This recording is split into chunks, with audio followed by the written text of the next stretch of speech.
आप सबका फिर से मेरे इस नए लेक्चर में। और यहाँ पर आज हम डिस्कस करने वाले हैं 12th क्लास का सिलेबस, जो अभी हमारा एग्जाम होने वाला है 2026 7 मार्च को। यानी कि 12th का जो एग्जाम है वो 7 मार्च को होने वाला है। और जो हमारा सिलेबस है आज हम उसको इंट्रोड्यूस करने वाले हैं, और वहां से कितने नंबर्स का या कितना वेटेज रहेगा किस टॉपिक का, आज हम इस बात पर डिस्कस करेंगे। तो welcome to back my YouTube channel PCMB यानी कि पीसीएम विक्टोरी। मैं अशोक कुमार आप सभी का स्वागत करता हूं। यहाँ पर हम एक्सप्लोर करेंगे 12th क्लास का सिलेबस एंड कौन कौन सा टॉपिक का कितना वेटेज रहेगा इस पर बात करेंगे। और यहाँ पर जो मेरा बैच रहेगा, इस बैच का नाम रहेगा MT 1.0। इसमें हम क्या करेंगे, चैप्टर वाइज चैप्टर यानी कि chapter wise chapter short listed question उठाएंगे, और जो क्वेश्चन एग्जाम में ज्यादातर आए हुए हैं उन पर डिस्कस करेंगे या उनका सॉल्यूशन प्रोवाइड कराएंगे। और उनसे रिलेटेड जो क्वेश्चन आ सकते हैं एग्जाम में या अलग डिफरेंट टाइप के क्वेश्चंस को डिस्कस करेंगे। तो यानी कि ये एक क्रैश कोर्स की तरह रहेगा, और ये आपको मेरे यूट्यूब चैनल पीसीएमबी पर आसानी से मिल जाएगा। यहां पर हम डिस्कस करेंगे कैलकुलस हो गया, एलजेब्रा हो गया, प्रोबेबिलिटी हो गया, और वेक्टर हो गया, ठीक है, ज्योमेट्री हो गया। ये सारे कॉन्सेप्ट क्या करेंगे, हम डिस्कस करेंगे। तो मेन फोकस जो रहता है हमारा वो कैलकुलस पे रहता है। कैलकुलस का जो वेटेज होता है वो अच्छा खासा वेटेज होता है, लेकिन कैलकुलस के जो चैप्टर्स होते हैं वो भी अच्छे खासे हड़क यानी कि हमको दबा के रखते हैं। जैसे इंटीग्रेशन हो गया, डिफरेंशिएशन हो गया, डिफरेंशिएशन इक्वेशन हो गया, एप्लीकेशन ऑफ इंटीग्रेशन हो गया, एप्लीकेशन ऑफ डिफरेंशिएशन हो गया। ये सारे क्वेश्चन क्या करते हैं, यहाँ पर हमें तंग करते हैं। तो मेनली हमारा जो फोकस रहेगा वो कैलकुलस पे रहेगा इस बैच में। ये जो बैच है, इस बैच को अगर आप कंप्लीट करते हैं तो आपको अच्छे खासा समझ में आ जाएगा यहाँ से, और एक क्वेश्चन भी आपको यहाँ से डायरेक्टली एग्जाम में मिल सकते हैं। तो ये हमारा बैच MT 1.0, यहाँ पर आपको chapter by chapter solution provide कराया जाएगा, और 3 मार्च से 6 मार्च तक आपको टेस्ट भी दिए जाएंगे ताकि आप प्रैक्टिस कर सकें। और हर एक सेशन आपको डेली बाय डेली अपडेट होता जाएगा, यानी कि आप मेरे चैनल पर आएंगे तो आपको नोटिफिकेशन मिल जाएगा कि अगली वीडियो अगले चैप्टर की मेरे चैनल पर अपलोड हो चुकी है ना। तो यहाँ पर मेरा मोटिव रहेगा कि आपको कम टाइम में और हैवी वेटेज क्वेश्चंस को मैं कवर कराऊं, या हैवी वेटेज टॉपिक को मैं कवर कराऊं, और वो अच्छे से आपको समझ में आ जाए। तो हमारा मेन फोकस यही रहेगा कि 12th क्लास के बोर्ड एग्जाम में मैथमेटिक्स से हम अच्छा स्कोर करें या अच्छे लेवल पर हम फाइट करें, है ना। तो आइए हम डिस्कस करते हैं अपने 12th क्लास का 2026 का बोर्ड एग्जाम का जो सिलेबस है उस पर बात करेंगे, और कौन कौन से टॉपिक आने वाले हैं और कितना किसका वेटेज रहेगा। यह हमारा 12th क्लास का सिलेबस, ठीक है, जहां पर आज हम डिस्कस करेंगे कौन सा टॉपिक का कितना वेटेज होगा, और कौन सा टॉपिक कितना हैवी है या कितना कॉम्प्लेक्स है, कितना डिफिकल्ट है, जो हमको एग्जाम में तकलीफ दे सकता है या रोक सकता है। तो आप सब जानते हैं कि 12th क्लास का जो मैथमेटिक्स है वो इजी तो नहीं है। कभी कभी क्या करता है सीबीएसई बोर्ड जो होता है वो डायरेक्टली जेईई मेंस के सिंपल क्वेश्चन को पुट कर देता है एग्जाम में, जो हमने सॉल्व नहीं किए होते हैं। कभी कभी देखते हो ना कि जब 12th क्लास का बोर्ड एग्जाम होता है फिजिक्स का, तो उसमें IIT जेईई के प्रीवियस ईयर यानी कि समथिंग 8 ईयर एगो या 10 साल पहले क्वेश्चन डाल देता है जो सिंपल क्वेश्चन होते हैं, और हम उन पर अटेम्प्ट नहीं कर पाते हैं ना। तो ऐसा क्या करता है, कभी कभी वो मैथमेटिक्स में करता है, ज्यादातर वो कैलकुलस में खेलता है। क्या करता है, कैलकुलस में खेलता है। आपको ये पहला टॉपिक दिख रहा होगा कैलकुलस, और यहाँ पर आपको एक 4 टॉपिक दिख रहा होगा रिलेशन एंड फंक्शन। वो क्या करता है, relation and function and calculus के कॉन्सेप्ट का यूज करके एक मिक्स क्या करता है, क्वेश्चन रेडी कर देता है, जो क्या करता है हमको दिक्कत देता है। लेकिन ऐसा जो क्वेश्चन है आपको IIT जेईई में देखने को मिलेगा, ज्यादातर एडवांस में मिलेगा। किसमें मिलेगा, एडवांस में मिलेगा। अगर 12th क्लास के साथ ऐसा करता है तो बेटी वो क्या होगा, गलत होगा, है ना। तो देखो अब हम पॉइंट पर आते हैं। तो हमारा जो पहला टॉपिक रहेगा वो रहेगा कैलकुलस। क्या रहेगा, कैलकुलस में ओनली 5 चैप्टर होते हैं। कितने चैप्टर होते हैं, 5 चैप्टर होते हैं। पहला होता है continuity and differentiability. You know already what is the continuity and differentiability. हाँ, अच्छे खासे क्वेश्चन होते हैं, क्वेश्चन बनते हैं यहाँ से। पहले क्या करते हैं हम, कंटिन्यूटी डिफरेंशियबिलिटी पढ़ते हैं। कैलकुलस का पहला चैप्टर क्या होता है, कंटिन्यूटी एंड डिफरेंशियबिलिटी होता है। उसके आगे होता है एप्लीकेशन ऑफ डिफरेंशिएशन, डेरिवेटिव। क्या होता है, एप्लीकेशन ऑफ डेरिवेटिव होता है। आप सब जानते हैं कि हम एप्लीकेशन डेरिवेटिव पढ़ने से पहले हम डेरिवेटिव पढ़ते हैं। क्या करते हैं, डेरिवेटिव पढ़ते हैं। थर्ड चैप्टर रहता है हमारा इंटीग्रल। क्या रहता है, इंटीग्रेशन। इंटीग्रेशन आपको पता है कि थोड़ा सा टफ भी है और इंटरेस्टिंग भी है, क्योंकि इसकी 7 या 10 एक्सरसाइज होती हैं, और यहाँ से अच्छा खासा वेटेज पर हमें फाइट कराता है। अगर हम ऑनेस्टली अगर हम कैलकुलस जो है, कैलकुलस के 5 chapter, continuity and differentiability, application of derivation, integral, application of integral, differential equation. ये 5 चैप्टर अगर हम कंप्लीट कर लेते हैं तो हमें जो टोटल मार्क्स मिलेंगे वो कितने मिलेंगे 35, और हमें पासिंग मार्क्स कितना चाहिए होता है 27। यानी कि हम एक टॉपिक कवर कर लें 12th क्लास के मैथ का तो हम आसानी से पास हो सकते हैं। अगला चैप्टर रहता है इसका 4th, वो रहता है एप्लीकेशन ऑफ इंटीग्रेशन। जब आप इंटीग्रेशन पढ़ लेते हो अच्छे से तो एप्लीकेशन ऑफ इंटीग्रल इतना टफ नहीं होता है, लेकिन क्या होता है यहाँ पर एरिया का कॉन्सेप्ट लगता है ज्यादातर, है ना, हमें एरिया फाइंड करना होता है। अगला होता है डिफरेंशियल इक्वेशन। क्या होता है डिफरेंशियल इक्वेशन? डिफरेंशियल इक्वेशन बहुत ही इंटरेस्टिंग टॉपिक है, हम सब लोग पढ़ के आते हैं, है ना। सिंपली जो रिप्रेजेंटेशन होता है वो एप्लीकेशन और डिफरेंशिएशन का तो ये होता है dx अपॉन dt या बाई भी हो सकता है, और इसका होता है इंटीग्रेशन और dx क्या होता है dx होता है ना। ये क्या बताता है हमको? टेंजेंट बताता है। क्या बताता है? टेंजेंट निकालते हैं हम यहाँ से, ये टेंजेंट होता है, और यहाँ से सीधा एरिया। क्या एरिया? देखो अगर हम सिंपली कहें तो इंटीग्रेशन का कॉन्सेप्ट क्या करता है? तोड़ता है। क्या करता है? तोड़ता है। जैसे मेरे पास एक कोई बड़ी इक्वेशन है, अगर मैं उसकी डायरेक्ट वैल्यू नहीं फाइंड कर पा रहा हूँ तो मैं इंटीग्रेशन का कॉन्सेप्ट अप्लाई करके उसकी ब्रेक करके क्या कर लूंगा? वैल्यू को फाइंड कर लूंगा, है ना। लेकिन इंटीग्रेशन डिफरेंशिएशन में ऐसा नहीं होता है। इंटीग्रेशन तोड़ के वैल्यू को निकालता है और ये जोड़ करके वैल्यू को निकालता है, डिफरेंशिएशन, है ना। यहाँ पर टेंजेंट की बात होती है, यहाँ पर एरिया की बात होती है मेनली। डिफरेंशिएशन इक्वेशन अच्छा खासा चैप्टर होता है। यहाँ एक क्वेश्चन आपको 7 मार्क्स 12th क्लास में है तो 5th मार्क्स का आपको एक क्वेश्चन मिलता है अच्छा खासा। तो हमारा ये चैप्टर है, जो टॉपिक है कैलकुलस का टोटल वेटेज होता है 35 मार्क्स, और इसमें हमें 5 चैप्टर्स कवर करने होते हैं, 5 लेसन्स।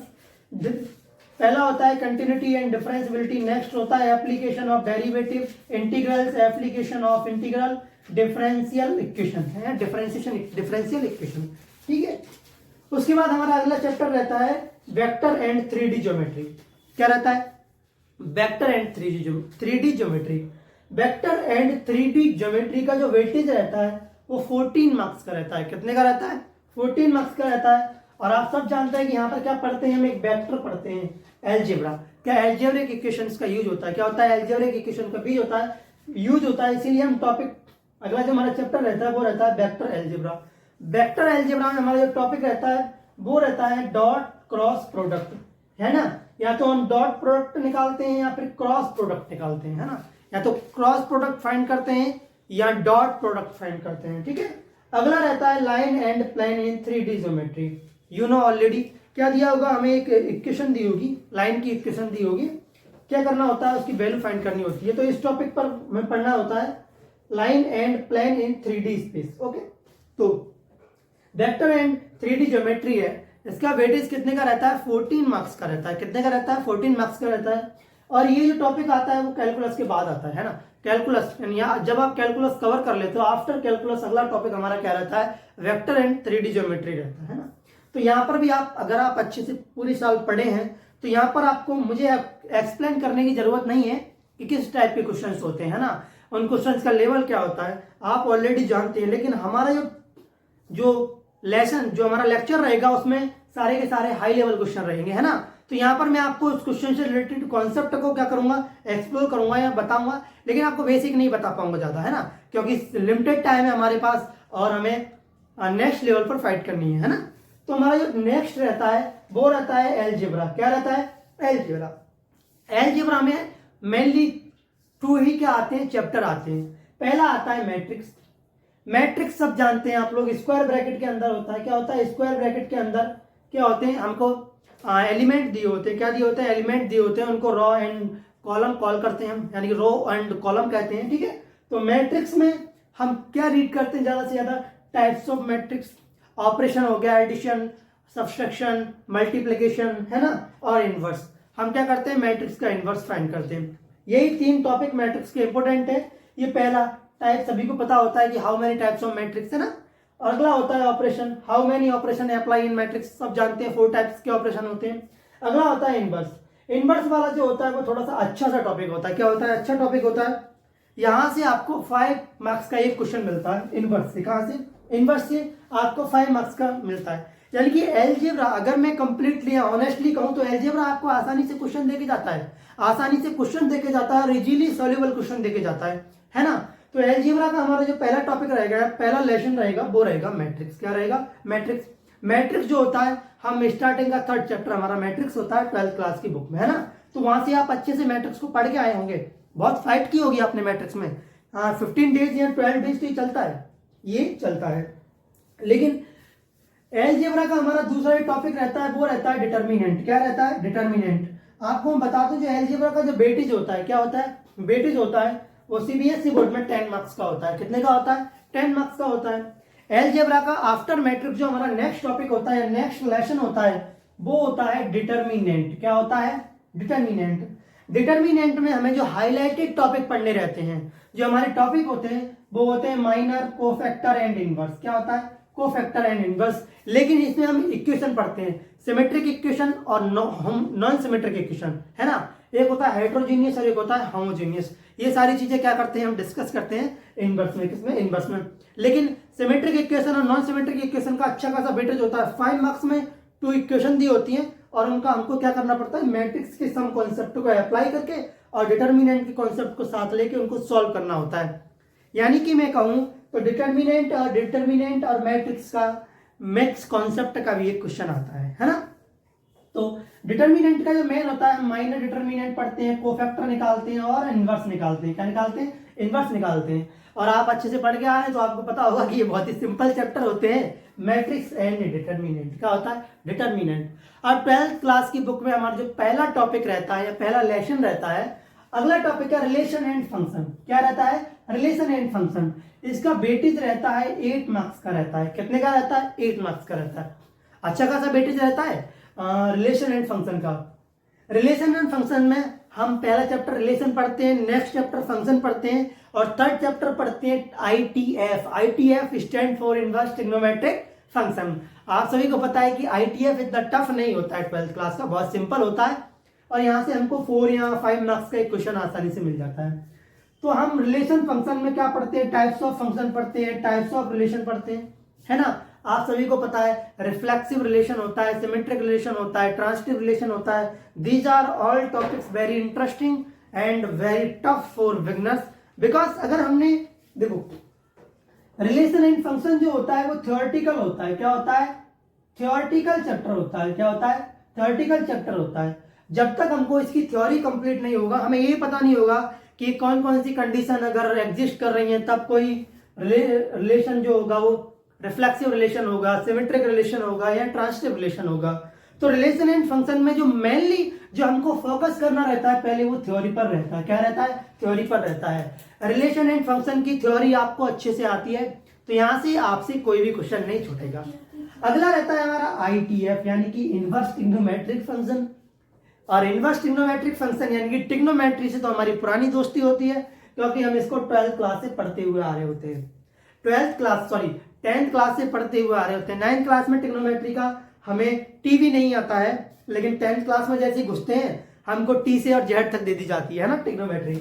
अब इनवर्स ऑफ ट्रिग्नोमेट्रिक, देखो ट्रिग्नोमेट्रिक फंक्शंस होंगे लेकिन इनवर्स फॉर्म में होंगे। किसमें होंगे? इनवर्स फॉर्म में होंगे। उनसे क्या करना होता है? हमें क्वेश्चन सॉल्व करने होते हैं और ये सारे के सारे क्वेश्चन फॉर्मूला बेस्ड रहते हैं। क्या रहते हैं? फॉर्मूला बेस्ड रहते हैं। ट्रिग्नोमेट्री का जो कॉन्सेप्ट सिंपल है कि आपको फॉर्मूले अगर आते हैं तो आपको ट्रिग्नोमेट्री आती है, अगर आपको फॉर्मूले नहीं आते हैं तो आपको ट्रिग्नोमेट्री नहीं आती है ना। क्योंकि ट्रिग्नोमेट्री के जो कॉन्सेप्ट होते हैं वही फॉर्मूले होते हैं। फॉर्मूले बेस्ड कॉन्सेप्ट से क्वेश्चन हमको सॉल्व करने रहते हैं। अगला टॉपिक रहता है हमारा ये चैप्टर का या हमारी बुक का लास्ट रहता है प्रोबेबिलिटी। क्या रहता है? प्रोबेबिलिटी। इसको हम प्रायिकता भी कहते हैं हिंदी में। ये 8 मार्क्स का रहता है। कितने का रहता है? 8 मार्क्स का रहता है। प्रोबेबिलिटी हम 10th क्लास में भी पढ़ते हैं, 9th क्लास में भी पढ़ के आते हैं, सिंपल फॉर्म, फिर हाई। 12th क्लास में थोड़ा अच्छा मिल जाता है हमको प्रोबेबिलिटी। तो हम पढ़ते हैं, पहले जो हमारा टॉपिक रहता है वो रहता है conditional probability and wise theorem. तो हम 2 टॉपिक पढ़ते हैं प्रोबेबिलिटी में, एक कंडीशनल प्रोबेबिलिटी और एक वाइज थ्योरम। तो प्रोबेबिलिटी का आपको बेसिक आइडिया बिफोर 3 ईयर 3 साल पहले से है, क्योंकि आपने 9th में भी प्रोबेबिलिटी पढ़ा था, 10th क्लास में प्रोबेबिलिटी पढ़ा था, 11th क्लास में प्रोबेबिलिटी पढ़ा था और 12th क्लास में प्रोबेबिलिटी पढ़ रहे हैं। यानी कि एक ऐसा ही चैप्टर या एक ऐसा टॉपिक है जो 4 साल से हमारे साथ चल रहा है इन सब में से। और एक ये है कहाँ गया इनवर्स ट्रिग्नोमेट्री जो हमारे साथ 3 साल से चल रहा है। बाकी सब हमारे लिए नया होता है। 12th में क्या होता है? नया होता है। हमारा लास्ट चैप्टर रहता है वो रहता है लीनियर प्रोग्रामिंग। इसका वेटेज रहता है 5 मार्क्स का। कितने का? 5 मार्क्स का। लीनियर प्रोग्राम में सब जानते हैं कि हमें 2 इक्वेशंस दी होती हैं 2 वेरिएबल की, और उन्हें हमें ग्राफिकल मेथड से क्या करना देता है? सॉल्व करना देता है। वही कह रहा है कि graphical method for 2 variable equation. इसमें क्या करते हैं, हमें 2 वेरिएबल वाली इक्वेशन दी होती हैं और हम ग्राफिकल मेथड से क्या करते हैं? सॉल्व करते हैं, है ना। तो इसका वेटेज रहता है 5 मार्क्स का रहता है। सिंपल होता है ना, पर लीनियर प्रोग्रामिंग बहुत सिंपल होता है ना। तो आप सभी को पता है कि हमें कितने डेज हमारे पास बचे हैं? 3 और 8 समथिंग हमारे पास 18 डेज हैं। कितने? 18 डेज हैं। और 7 मार्च को 12th क्लास का पेपर है। हमारा ये बैच है एमटी 1.0, यानी कि math target 1.0 12th class mathematics board exam 2026 के लिए। यहां पर हमारा पहला टॉपिक रहेगा कैलकुलस, उसके बाद पढ़ेंगे हम वेक्टर एंड 3D ज्योमेट्री, उसके बाद रहेगा एलजेब्रा, उसके बाद रहेगा हमारा relation and function and ITF, उसके बाद रहेगा प्रोबेबिलिटी, और उसके बाद रहेगा लीनियर प्रोग्रामिंग। क्या रहेगा? Linear programming. आप सबके दिमाग में ये क्वेश्चन जरूर उठ रहा होगा कि पहले तो हमको रिलेशन एंड फंक्शन पढ़ना चाहिए क्योंकि हमारी बुक में ही है, लेकिन मैं आपको बता देना चाहता हूं talk to you again, because हमारा जो सबसे टफ है कैलकुलेटिव यानी कि कैलकुलेशन के हिसाब से देखूं तो मैं सबसे टफ जो हमारा टॉपिक रहता है वो कैलकुलस रहता है। क्या रहता है? कैलकुलस रहता है। लेकिन रिलेशन एंड फंक्शन क्या रहता है? थ्योरेटिकल बेस्ड रहता है। क्या रहता है? थ्योरी बेस्ड रहता है। अगर थ्योरी में आपको कल ही पढ़ा दूं तो आप शायद भूल जाएं और उसका रिवीजन ना कर पाए, लेकिन आप कैलकुलस तो 100% करेंगे ना। कैलकुलेशन 100% करेंगे। तो हमारे जो टॉपिक हैं ये कैलकुलस बेस्ड है, कैलकुलेशन बेस्ड है, ठीक है। और ये क्या है, थोड़ी थोड़ी इनमें थ्योरी होती है, प्रोबेबिलिटी में भी थ्योरी होती है, लीनियर प्रोग्राम में भी क्वेश्चंस को थ्योरी से घुमाने की कोशिश की जाती है, रिलेशन एंड फंक्शन में भी थ्योरी होती है, और आईटीएफ यानी कि ट्रिग्नोमेट्रिक फंक्शन में क्या होते हैं? फॉर्मूले होते हैं। क्या होते हैं? फॉर्मूले होते हैं। यानी कि टफ क्वेश्चन या टफ टॉपिक जो हाई वेटेज वाले हैं उन्हें हम स्टार्टिंग में कवर करेंगे, और जो लो वेटेज वाले कम कॉम्प्लेक्स टॉपिक हैं उनको हम एग्जाम के 2-4 दिन पहले डिस्कस करेंगे, 8 डेज पहले डिस्कस करेंगे, है ना। तो हमारा जो बैच है उसका नाम है MT 1.0। यहां पर आपको 7 मार्च आने से पहले पूरा मैथमेटिक्स का जो क्वेश्चन आए हुए हैं सारे टफ क्वेश्चन मेरे लेक्चर में मिलेंगे, आपको इस सीरीज में मिलेंगे। MT 1.0 मेरा यूट्यूब चैनल PCM विक्टोरी है। अगर आपको पीडीएफ में नोट्स चाहिए तो मेरा टेलीग्राम चैनल है PCM विक्टोरी करके, आपको व्हाट्सएप पर भी मेरा एक चैनल है, वहां पर मिल सकते हैं, है ना। अगर आपको मुझसे ऑफलाइन ऑनलाइन क्लासेस लेनी है तो अभी वसुंधरा इनक्लेव से आप अगर बिलोंग करते हैं तो आप मेरे साथ ऑफलाइन भी जुड़ सकते हैं, और ऑनलाइन तो हमारे पास ही है PCM विक्टोरी क्लासेस। आप मेरे टेलीग्राम चैनल से मेरे साथ भी जुड़ सकते हैं, है ना। तो ये था हमारा एक्सप्लेनेशन पूरे मैथमेटिक्स का, कौन कौन से टॉपिक हमको कवर करने हैं और कितना वेटेज रहेगा, है ना। तो अब हम इस लेक्चर को सिंपली यही खत्म करते हैं और मिलेंगे। अब हम पहला टॉपिक रहेगा हमारा कंटिन्यूटी एंड डिफरेंशियबिलिटी। क्या रहेगा? Continuity and differentiability. इस पर हम क्या करेंगे? कल डिस्कस करेंगे, है ना। तो मिलेंगे अब हम अगले लेक्चर में, तब तक के लिए बाय बाय।